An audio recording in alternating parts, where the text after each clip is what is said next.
Hello and welcome all to the Internet in Critical Moments of Transition, Tunisia, Sudan, and beyond. My name is May Sadani, and I'm the Managing Director at the Tahrir Institute for Middle East Policy, and I have the distinct pleasure of serving as a facilitator for today's conversation. I'd like to thank our friends at RightsCon for providing us with this platform and convening so many remarkable people in a single place. In recent years, we've seen how the internet and the online space more broadly can help mobilize, facilitate exchange, galvanize action, and yet we've also seen how governments have weaponized or sought to instrumentalize the space to silence dissent and what's different, and to curb organizing power. In many cases, social media platforms and tech companies have been slow to respond, and at times they've actually taken actions that effectively support the government's side. These phenomena become even more critical when we have countries undergoing critical and consequential moments of transition. Today, much of our conversation will focus on Tunisia and Sudan, but will also reflect on the rest of the Middle East and North Africa region as a whole, and at times the world. I'm so excited to have with me here an all-star panel, Bisan Faqih of Digital Action, Ayman Zaghdoudi of Article 19, Marwa Fatafta of Access Now, and Khattab Hamad of Beam Reports. We're going to start today's conversation with 2 rounds of moderated questions, and then we'll save time for audience participation. Everyone in the audience, I encourage you to submit questions throughout the conversation, and I promise to do my best to keep us on track so that we keep this lively and conversational and we get to those questions. Let's get started. Ayman, I want to start with you, and I want to ask you, in Tunisia, at a moment of constitutional crisis and heightened political tension, how have we seen the government, state institutions, and individuals close to the state use the online space to their advantage and toward consolidating control? Thank you, May, for the question, and I'm really happy to be amongst you all. And thanks also for TimeUp for choosing this important thematic. First of all, I would like to express my solidarity with 3 women judges who were revoked by Qais Said a few days ago because of sexual affairs, and their personal life were exposed on Facebook, and a defamatory campaign against them. So full solidarity with them. And answering to your question, since 25th of July, internet played a key role, either in positive means or in negative means. We have seen several Facebook pages publishing content to defend the President of the Republic, and also to insult and to defamate opposition, human rights defenders, journalists, bloggers, and other free voices. These Facebook pages, such as, I will mention only 2 because they are now proved that they are related to the regime, so such as Saib Salah or Hasdribal, are administered from abroad by Tunisians who are living outside of Tunisia. And recently, after the decision of the President of the Republic to revoke 57 judges, we have seen that their personal data are circulating on Facebook. Personal data such as their ID number, telephone number, cars number, but even we saw reports regarding their sexual life, even video of them while they are with their partner in their room. No reaction from the state, and no judicial procedures were announced against such Facebook pages. Now, we have observed that several journalists and labor union leaders are harassed by some Facebook pages, and they are publishing fake news, defamatory content against them, but always there is an absence of legal prosecution against these Facebook pages. On the other hand, we have seen bloggers, human rights defenders in jail because they have published content regarding the President of the Republic, or regarding the Ministry of Interior, or regarding any other political officials.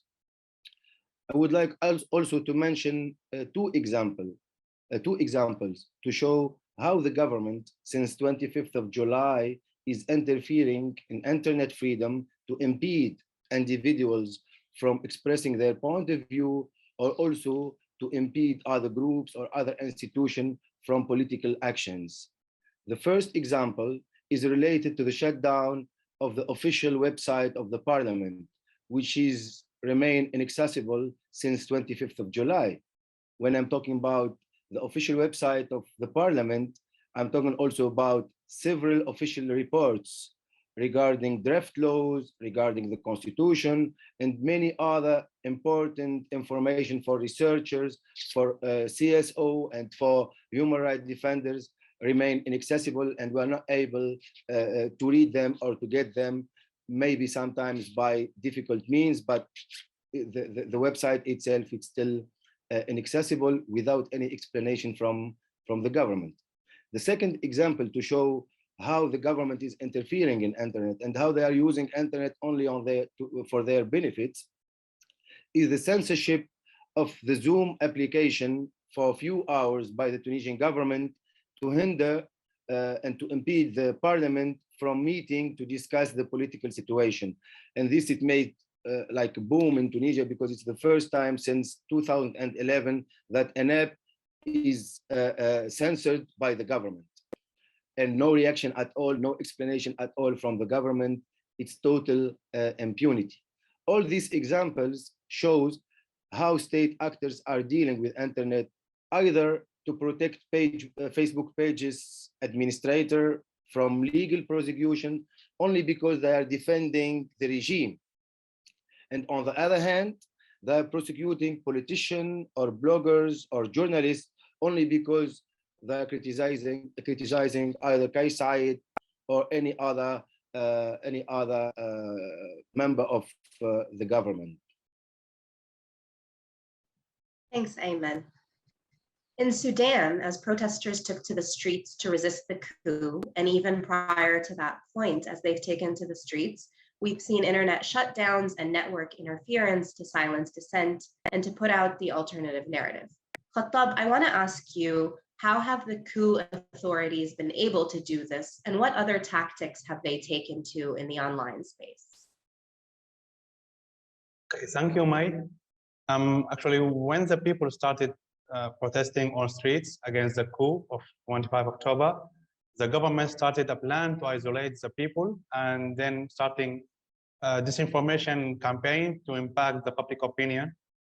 So in synchronization with the internet shutdown, the coup authority shut down all radio stations in Sudan, including BBC Arabic.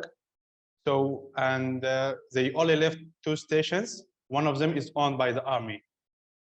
So by disrupting the internet and radio, I can say that the de facto authority tried to isolate the citizens to spread its own story about denying the fact of the coup. And it's just a correct movement by exploiting the national TVs and their own radio station. About their tactics in cyberspace, they were limited places to access the internet during the shutdown. So few people have access to the source of information. And when the coup authorities knew that the coup has failed and started to find a way to solve the crisis that they have created, they started a campaign to spread information about the agreement between Al-Burhan, the coup leader, and Hamdok, the prime minister who was under the house arrest. One of their tactics was by using some influencers accounts who are considered neutral. So the most of the people who have internet access may believe this story and then will share the information that they found online to their friends through the old telecom methods, such as phone and SMS, as a kind of regular update. In this way, the disinformation can be spread, and the fact checkers will not be able to fact check it quickly because the majority don't have internet accessibility. It's important to mention that there was a campaign to measure the public opinion before deciding on making a coup. Many of the rumors that were mentioned before the coup has happened in synchronization with the coup, such as airport closure. When they make the coup, they close the airport for 3 days. I would like to mention that the authority will shut down the internet again next week for 3 hours on daily basis during the national exam sessions, and it will continue for 11 days. That's it. Thanks, Khattab. Marwa, I want to shut down you. The only country in the region and in the world where we've seen internet shutdowns used as a tactic of sorts. Can you tell us a little bit more about the technicalities of how these shutdowns happen, who's responsible, what they mean for those affected, particularly at such critical moments that we're discussing here? Thank you very much. Thank you very much, May, and very happy to be part of this panel together with amazing colleagues. Just recently, we published our annual Keep It On report that documents internet shutdowns around the world. And the concluding or the arching conclusion of the report is that digital authoritarianism is on the rise globally, and the MENA region is no exception. We've seen governments in our region using or resorting to internet shutdown as a repressive tactic, particularly in critical moments, such as the situation in Sudan during the military coup, but also around elections, political unrest and protests in order to shut down silence. And Sudan, we've actually last year, over the course of 2021, we've documented at least 23 shutdowns in 9 countries in the MENA region. That's 5 times more than 2020. And Sudan has won the unfortunate title of being the greatest offender. They've shut down the internet a number of times, and the longest of which was about over almost a month since the start of the military coup. But other countries like Algeria, Iraq, Jordan, Oman, Palestine, Syria, and Yemen, all of those governments have shut down the internet one way or the other. Now we have the full blackout, as was the case in Sudan, but we've also documented cases of more insidious and targeted ways of throttling down or throttling internet services or certain specific platforms in order to silence or impede individuals from accessing the internet. I mean, the most recent case that actually Ayman mentioned already is the shutting down Zoom and Microsoft Teams for a couple of hours, just as suspended members of parliament wanted to use those platforms to convene and hold a plenary session in defiance of President Qais Said's suspension of the parliament. But other examples or other incidents of throttling services have taken place. For instance, in Jordan, in March 2021, there were protests that have erupted after 7 COVID-19 patients died due to the lack of oxygen supply at a hospital.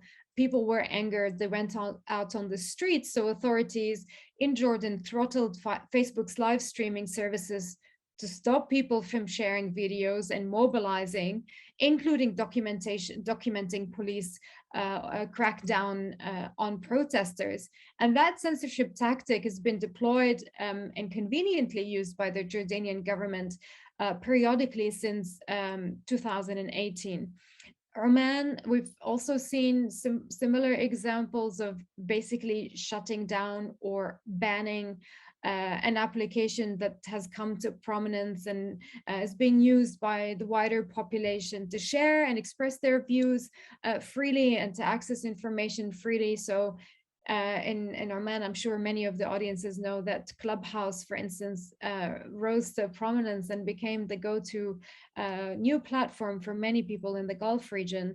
And as a result, the Telecommunications Regulatory Authority in the country moved to block Clubhouse on the under the pretext that this application does not have a license to operate in the country. lastly, there is an interesting trend that we've documented over the course of last year, and that is how internet infrastructure has become a target in military operations and armed situations of armed conflict. Two prominent cases probably to mention here. One is Palestine. Last year during May, the Israeli authorities during its bombardment campaign on the Gaza Strip has struck down two towers, one that housed media outlets, including AP and Al Jazeera, and other housing telecommunications infrastructure. And as a result of that, the internet was disrupted in full or in partial, and people were not able to use the internet to document the proceedings of the conflict. And when Palestinians went online after the internet disruption, unfortunately, their content was removed by tech platforms. That's another issue, but still, it severely impacts people's ability to share and access information in those critical times. Yemen is another example. We've seen how recently this year in January, the headquarters of a telecommunications company has been severely bombarded, which left the entire population, with the exception of Aden, completely off the grid for at least 4.5 days or so. And this brings home the point of how increasingly internet infrastructure, as essential as it is for populations in times of peace, but also in times of war, are becoming convenient military targets. Now, in terms of the effect of those shutdowns, whether they are full information blackouts or partial throttling or targeting specific regions or specific services, first of all, let's make it very clear that internet shutdown is a violation of human rights, according to a number of UN resolutions and statements from the UN Secretary General. But what that means in practical terms, people are left in the dark. And when we talk about moments of political violence or military coups, when you actually need to have access to information and to document human rights abuses, internet shutdowns serve as a convenient shield for perpetrators of those crimes to shield themselves from any attempt of accountability by stopping the flow of information in and outside of the country.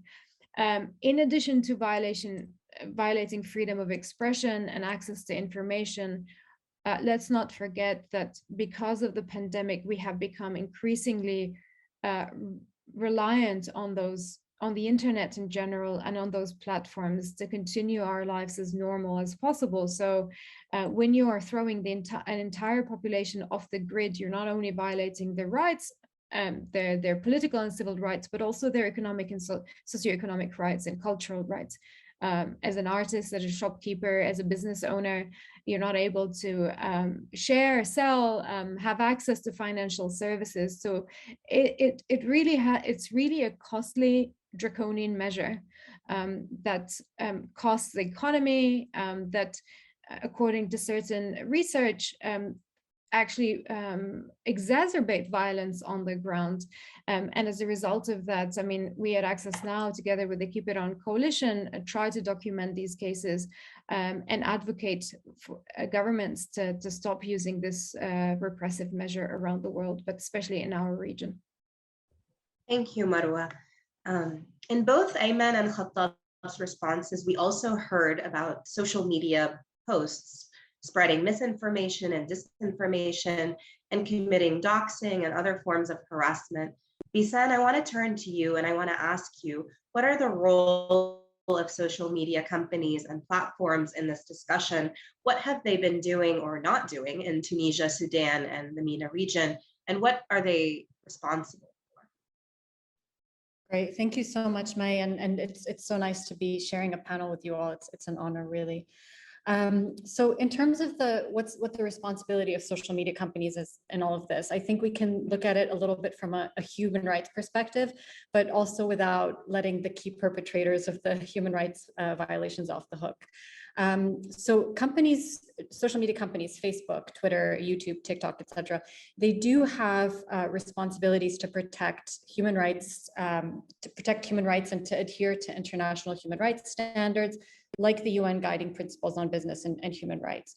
So that means they need to respect human rights, they need to prevent or mitigate adverse human rights impacts, they need to conduct due diligence, and they need to have grievance mechanisms in place, among many other things that are in the framework. And this is especially important in times of transition, where there's a potential for violence, for example. You know, in Lebanon and in the uprising of 2019, social media played a critical role. So at one time, it was an incredibly positive thing because that's how we were organizing ourselves. That's how we were saying, okay, we're going to meet in the squares at this time. These are the chants. There was an amazing thing that happened where children, so school children, coordinated themselves, and then, you know, suddenly I turn on the news one day, and all of these kids through WhatsApp, Facebook, etc., had decided that they weren't going to school that day. They were going to protest. So, you know, it can play an overwhelmingly positive role. But I would say, like, half my time during the uprising was spent trying to deal with disinformation. And some of it was state sponsored, some of it was not. But, you know, we know that it can contribute to adverse human rights impacts, just based on what Ayman and Khattab were saying, you know, 3 women judges being doxxed and harassed, censorship for criticizing the president, setting the stage for a coup, essentially. So, you know, I think in times of transition, we need to think about the information ecosystem around us, because that's essentially our lives. There's not really that big of a divide anymore between the online and offline. And what the companies need to do is, you know, they need to do due diligence. How is our product in Tunisia and Sudan? You know, how do we make sure that it's not contributing to these adverse human rights impact? You know, I've seen Twitter turn off trends in some cases. I think it was in Ethiopia, if I'm not mistaken. In Ukraine, they made sure that state-sponsored propaganda couldn't be monetized. There needs to be transparency. We need to understand what information they're choosing to show, how they're making recommendations. When governments are giving them orders, what orders are they getting from governments? And then for me as a citizen or as a civilian, if my content is being taken down, why is it being taken down? And if there's harmful content that's being kept up, why is this content being kept up? And then, of course, there's the issue of human content moderators that understand the context. Do they speak the language? And I won't go too much into detail about this because you know, it's been an ever-present topic at RightsCon. But I would say for all of the things that I'm mentioning, I'm going to stick a link in the chat. But there was a civil society statement that came out a couple of months ago that 32 orgs have signed on to. It's hosted on the Mnemonic website, but I think Access Now has signed up as well, that, you know, much more eloquently capture these things that the companies need to undertake. But all of this needs to be done equitably. And Marwa spoke very eloquently about this yesterday on the panel around content moderation in the Arabic world, in the Arabic speaking region. But basically saying that decisions by the companies are based on political interests or market interests, not on human rights. And I think this is one of the trends or themes that's come up at RightsCon this year, and it's no surprise given the Facebook papers, but there was egregious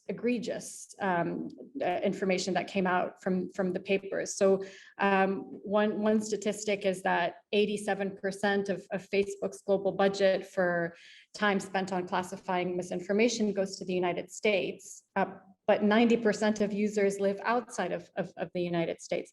But even that, we don't have access to that information. You know, this is such a powerful company. Meta is so powerful, and we need to wait for someone to leak us that information when it's so much in the public interest. So I would finish off with that you know, the issue of equity is kind of a rallying cry for us all, because it's not just US elections that matter, but what's happening in Tunisia and Sudan deserve our attention and you know, safeguards and protections as well. Thank you, Bisan. I'm going to turn now to a second round of questions, and to our audience, a reminder that after this round, I'm going to be beginning to answer your questions, so do keep them coming in. Ayman, a big part of what Tunisian authorities are doing online, and no matter how perverse, you and I know that this interpretation of the law to be. Can you tell us more about how Tunisian authorities are weaponizing the law? And can you also begin to tell us maybe how civil society advocates, others have responded using the law and otherwise? Yeah, 86. 86 is the number of an article in the telecommunication code, which is used by the Tunisian authorities to prosecute bloggers, journalists, and other critical voices. This article 86 states that any person who intentionally offends others or disturb their comfort through public communication should be punished by jail sanction between 1 to 2 years. And I have also to go a little bit to the history of this article. So this article was enacted in 2001 when the parliament ratified the telecommunication code in order to address the cases in which individuals are harassed through phone calls. I'm talking about 2001. At that time, there is no social network. So the idea is to punish those individuals who are harassing others through phone calls, especially from public payphones, where the calls are often anonymous. However, after the emergence of social network, and especially after the revolution in Tunisia in 2012, we have seen that the Tunisian courts start to apply this Article 86 in order to punish bloggers, online media, and human rights defenders who are active on the internet. And Tunisian courts apply this article to contents that are published on social media, whether in written, audio, or visual form. And I will try to explain illegal things, but I will try also not to be so much technical. And normally in 2011, Tunisia adopted a new decree law regarding the freedom of press, printing, and publishing.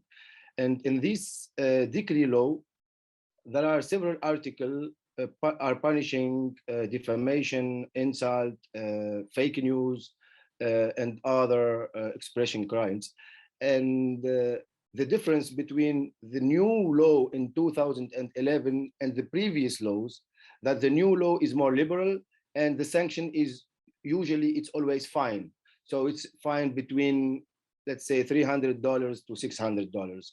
But in the previous law, for example, the penal code or the telecommunication code, always the sanction are jail between 1, sometimes 2, 3, 4 years of prison. And we have seen that the courts in Tunisia refuse to apply the new law. We try to, even the civil society, the university, we try to convince judges through training, workshops, a lot of cooperation with the judges, with the Judges Association, but in vain, of course. So we try to explain to them that normally they should apply the new law because it's more convenient, it's less severe, and normally the Article 86 should be revoked because the new law, that's one of the principles of the law, that the new laws are always revoking the previous law once they are in contradiction. But as I said, there is a refuse from the Tunisian court to apply the decree law number 115 on internet, on freedom, on online expression. And since July 25th, we have seen many bloggers.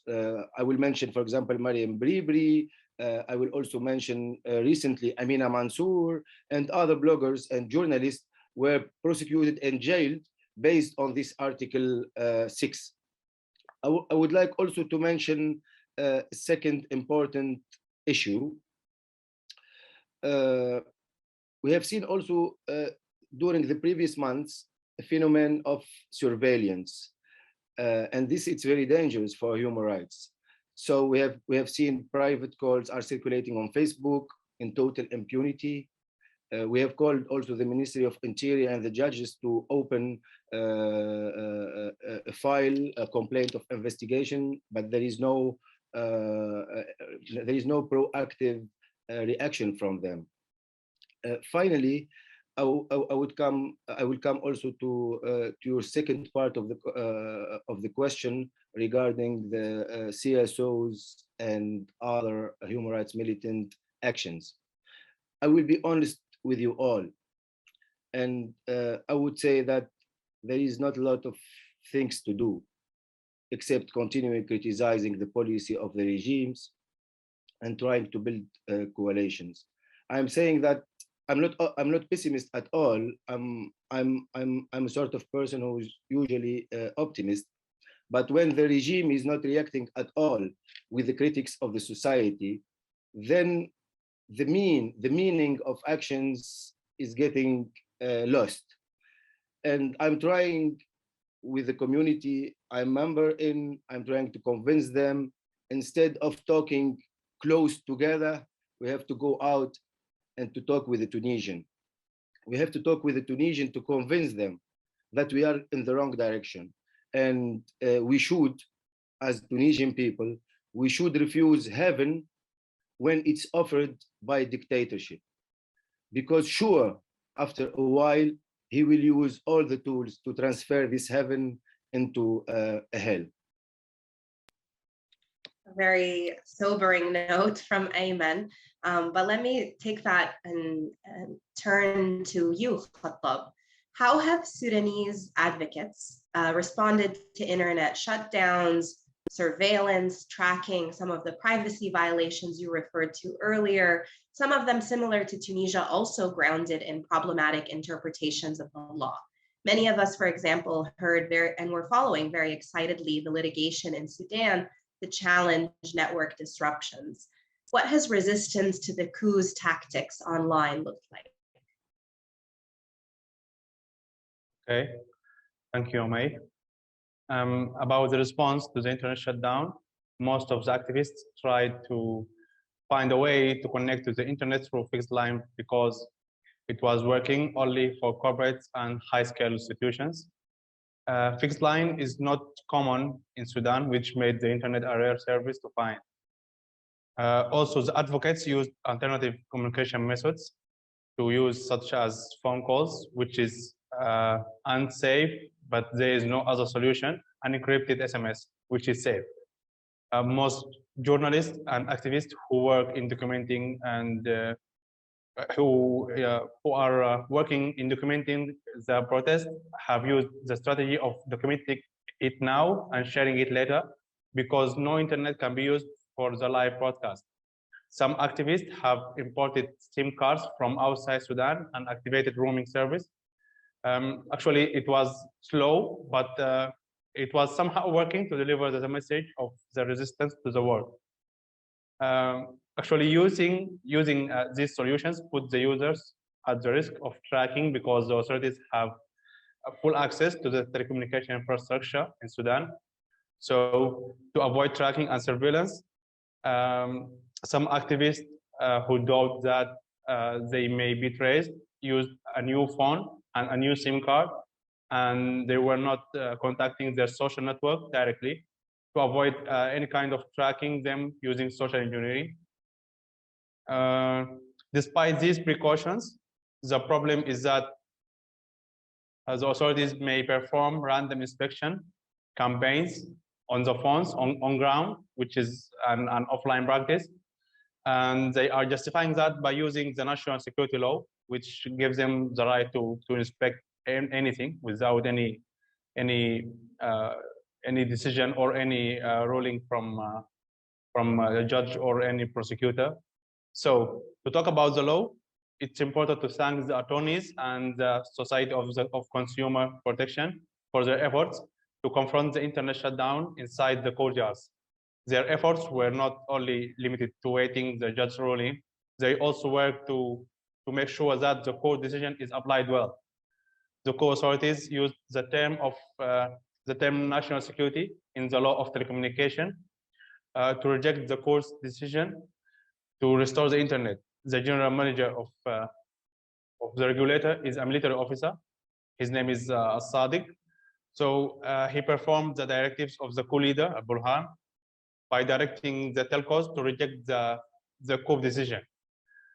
After the rejection, the attorneys and Consumer Protection Society requested from the judge to issue an arrest warrant for the telcos CEOs as they rejected to restore the internet. Then the telcos restored the internet after issuing the arrest warrant, but it was partial restoration as the social media was restricted. They restricted WhatsApp and Facebook only. Then the Consumer Protection Society and the United Attorneys Firm appealed the decision as the judge didn't mention a limited internet in the ruling. He didn't mention this phrase. So after 2 days, the social media platforms became accessible again in Sudan due to the judge's order to restore the internet without any restrictions. When we talk about the online tactic to resist the coup, they only came in the form of online advocacy against the coup by Sudanese in diaspora, by calling the international community to reject this coup, to press on the coup leaders, and using and sending other messages to the NGOs and human rights organizations. Also, the people inside and outside Sudan who has internet, they use the internet to mobilize for protest, and they supported the protesters in many different ways, such as providing. They provided them by medical support, by sending money to support the people there who work in supporting the protesters who were injured, and that's it. Thank you, Khattab, for that comprehensive kind of walkthrough of the case. I think it's an extremely important case study and lots to learn from it. And that brings me to you, Marwa. By nature of your work, you've kept close watch on how internet shutdowns can be responded to using the law, advocacy, organizing across the region, both in MENA and globally, of course. What lessons learned do we take from observing civil society's response to network disruptions, and how can we build on some of the tactics and strategies that have been laid out by Ayman and Khattab? Thank you very much, May. First of all, I share Ayman's sober diagnosis. And when we talk about the online sphere in our region, it does look like we're heading towards an even darker picture. Nevertheless, I think we as civil society organizations have the obligation to push against this encroachment on our online freedoms and on our digital rights, whether it be trying to push governments to pass right-respecting legislations. You know, for instance, the case of Tunisia and the examples that Ayman had shared about doxing judges and women activists on social media without any accountability, even though there is a data protection law, but it belongs to the Ben Ali era. So there is a legislative piece where we need absolutely an overhaul of legislation across the MENA region that is fitting to the rising risks of technologies. Unfortunately, our governments, instead of prioritizing privacy risks, ensuring users' safety and security in the digital sphere, maximizing their cybersecurity capabilities, we see them going in the opposite direction of passing repressive legislations that criminalize legitimate speech, that limit people's ability to share and access information, that legalizes mass surveillance and targeted surveillance. So there is that one key piece of advocacy for us as civil society. Now, specifically to the point on shutdown, I think having worked on the internet shutdown in Tunisia and also in Sudan, and here I want to especially thank Khattab for being such a valuable partner, because we rely on our local partners to verify internet shutdowns and also to assess what are the community needs on the ground to circumvent those blackouts when they occur. And I think one important lesson is that we need to prepare in advance before internet shutdowns take place, both on building the capacity of civil society about in order to understand what is an internet shutdown, how can we verify it, how can we use open source measurement tools by journalists, by civil society actors, that when, for instance, Zoom is not working and you're an MP, you would be able to verify that this is actually a case of internet shutdown and not Zoom having a funky day and the services are not working. Same for protesters who are out on the street. I remember personally the naive days when you're out on a protest and your phone is not working and you think, oh, it must be pressure on the mobile network. But it could actually be a deliberate government decision to shut down the internet. So building the capacity of civil society, raising their understanding of what is an internet shutdown, how can they use these different measurement tools that are available thanks to the work of civil society organizations to verify those when they happen. Same case for journalists. In the case of Tunisia, unfortunately, when we made a statement regarding the internet shutdown, asking the Tunisian government to clarify and to investigate the case, we received skepticism from journalists. Like, how can you make sure that this is an internet shutdown? How can you verify or confirm that the government is responsible? While of course you can never confirm you can, but governments don't willingly come out and say, well, we've shut down the internet. There's always this sort of denial. As a matter of fact, the Tunisian government came out and denied that they have interrupted services. So there's this one aspect, but there's also preparedness on the infrastructural level, and maybe Khattab can share more on that. When we are left in the dark, there's always this question of, okay, what tools are available to me as a citizen in order to circumvent the shutdown? Can I use SIM cards? Can I use foreign SIM cards? Are they safe? Can they be intercepted by the government or other governments? So there is always these questions that people ask in a moment of chaos. And the more we invest in grassroots activists and social movements, in partner civil society organizations, the better we are prepared in a case of shutdown. And lastly, just one final note to wrap up. I really salute the creative efforts of the Sudanese Consumer Protection Association in defying and challenging the internet shutdown. I think that's a really smart strategy to come at an internet shutdown from a consumer protection perspective. Thanks, Marwa. And last but not least, before we begin taking some of the audience questions, Bisan, I want to ask you a similar version of the question I asked Marwa, but going beyond the issue of internet shutdowns. What can we learn from other contexts? How do we deal with social media platforms and other tech companies on issues like content moderation? How do we effectively challenge governments weaponizing the online space with problematic laws? What lessons learned are there from the rest of the MENA region or perhaps the world? Great, thank you so much, May. We're covering so much ground. It's keeping people online and then protecting their online experience. I'll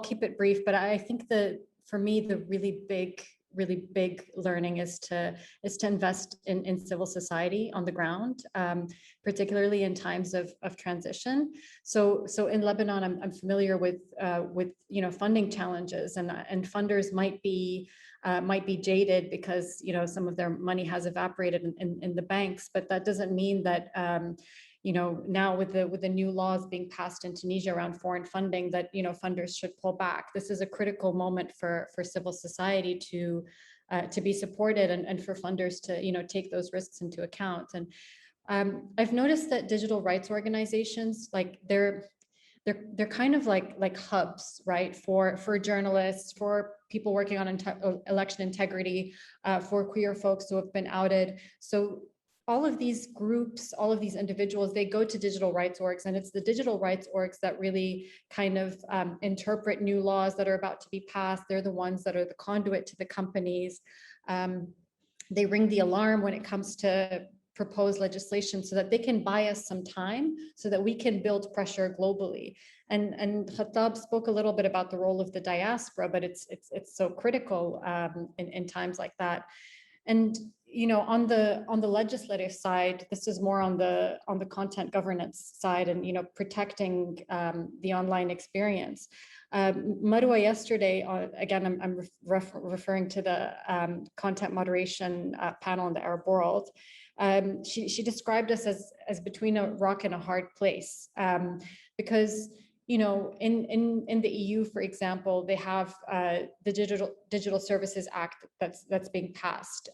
There's a trend globally to pass these kinds of legislations for the online experience, but we don't have that legislation, but also we don't want our governments anywhere near the internet for the very many reasons that we've heard just now. And I think that emphasizes the role of civil society. It's because we're on our own, right? I mean, civil society is a bulwark against all of this. And we need to make sure that they're able to operate, that they're able to mobilize. I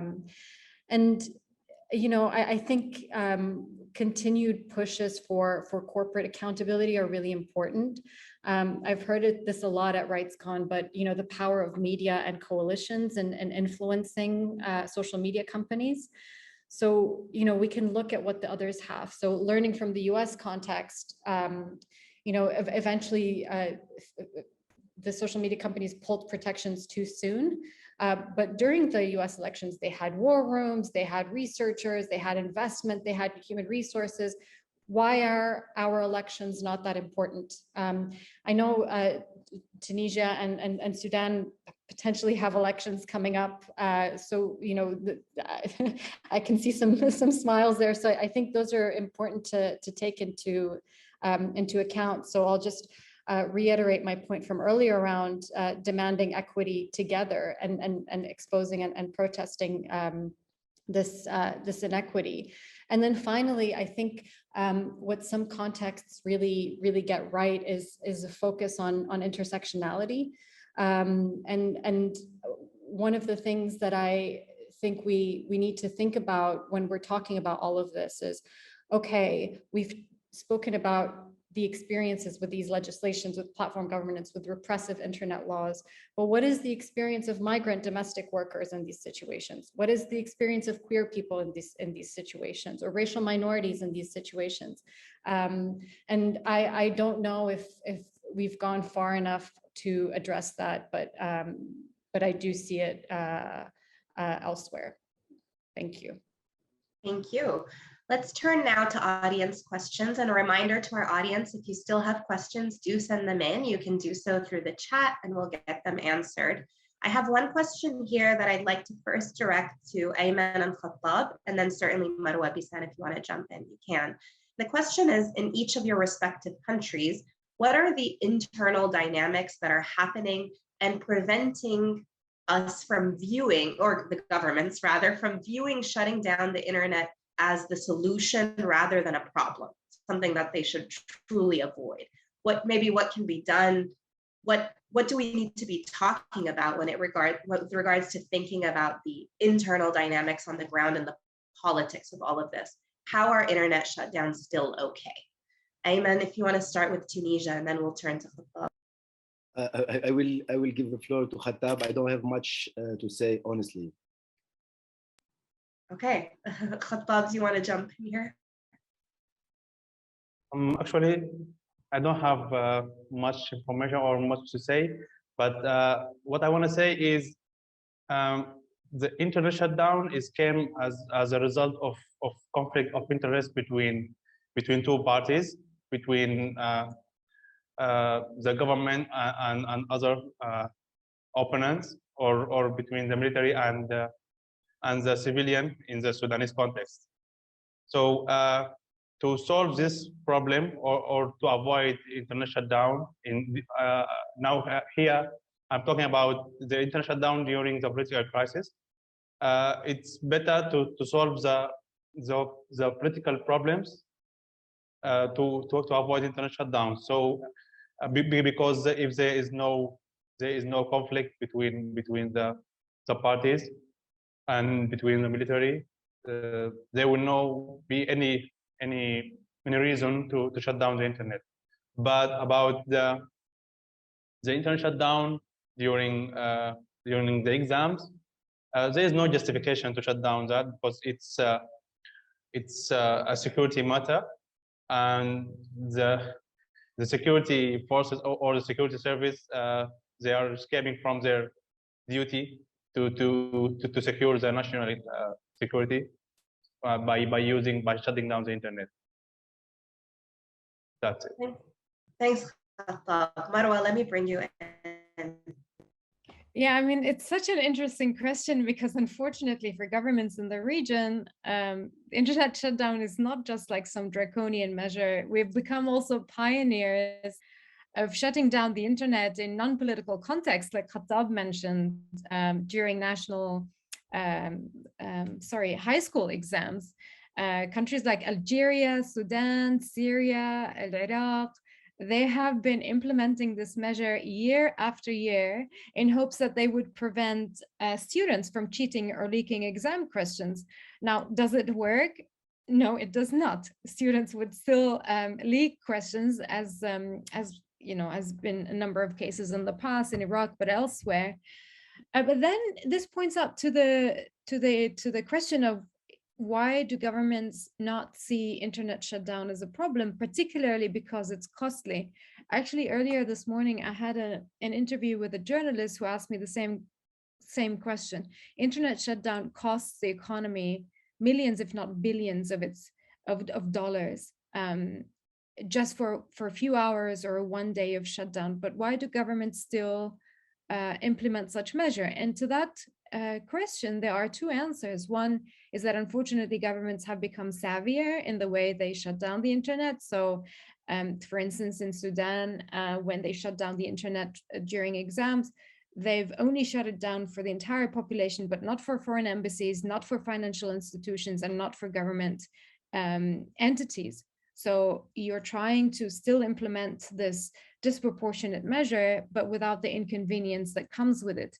And then the second question is that sometimes governments simply don't care. They're more interested in, unfortunately, there's no other way to justify how they can make such an irrational decision. If you want to do a cost-benefit analysis, they're more interested in controlling the narrative, in covering human rights abuses, than protecting the economy and protecting the rights of their citizens.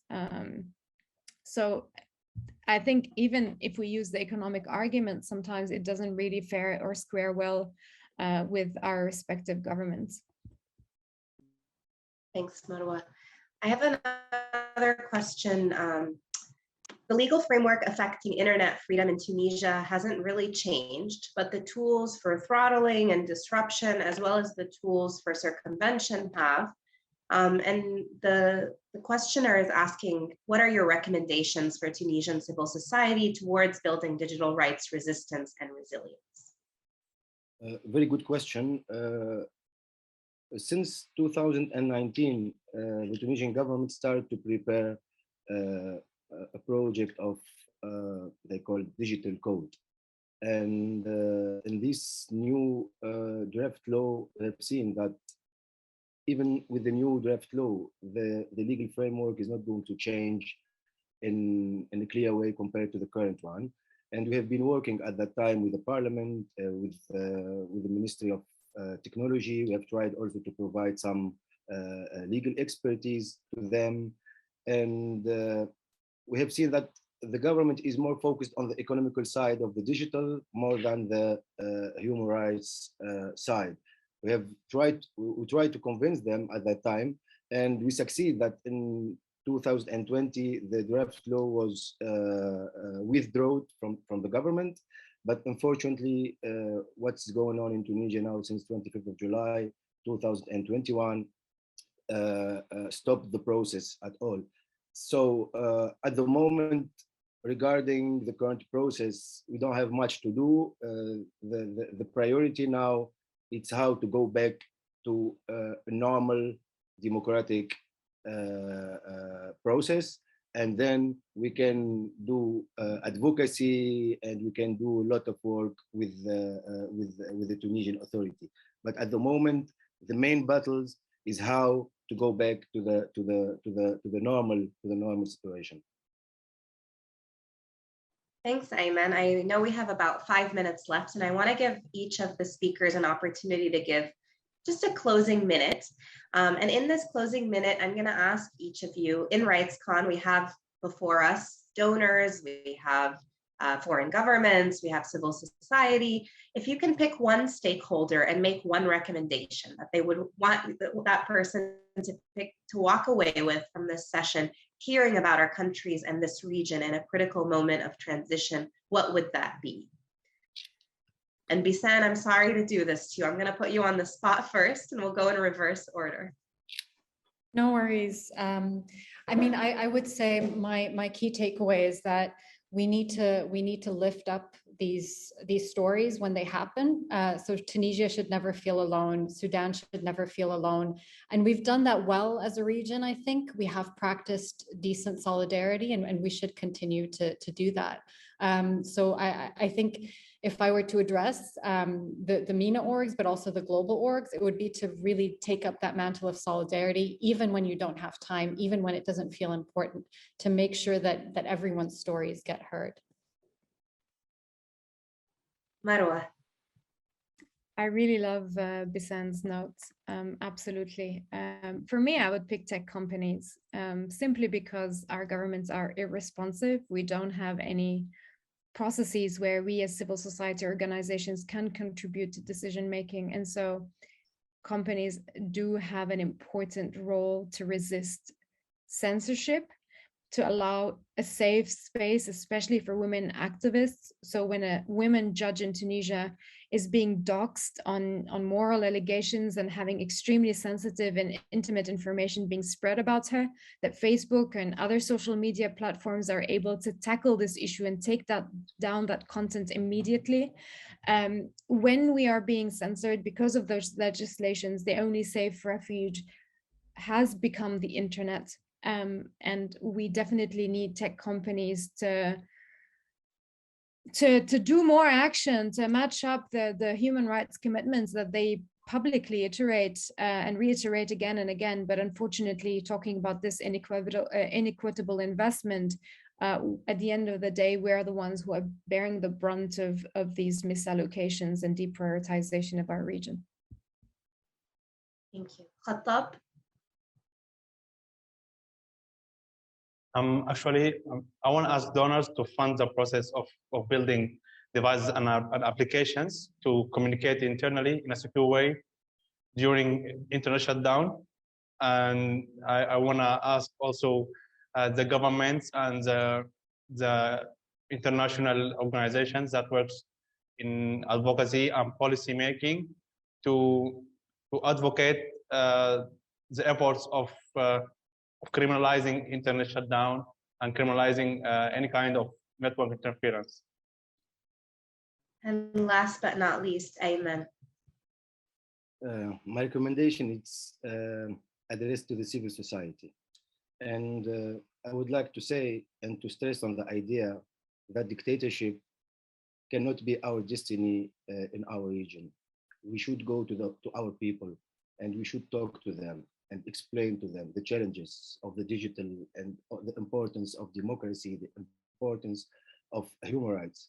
I'm saying this and thinking also about our friends who are in jail at the moment, in hunger strike, in Egypt, Algeria, Morocco, Libya, in the Gulf states. I'm thinking also about our friends who are abroad and they cannot go back to their home and see their families. Thinking about the people who are shot dead for democracy and freedom, not for the life we are living in the region. Thank you. Thank you, Ayman. A beautiful way to end.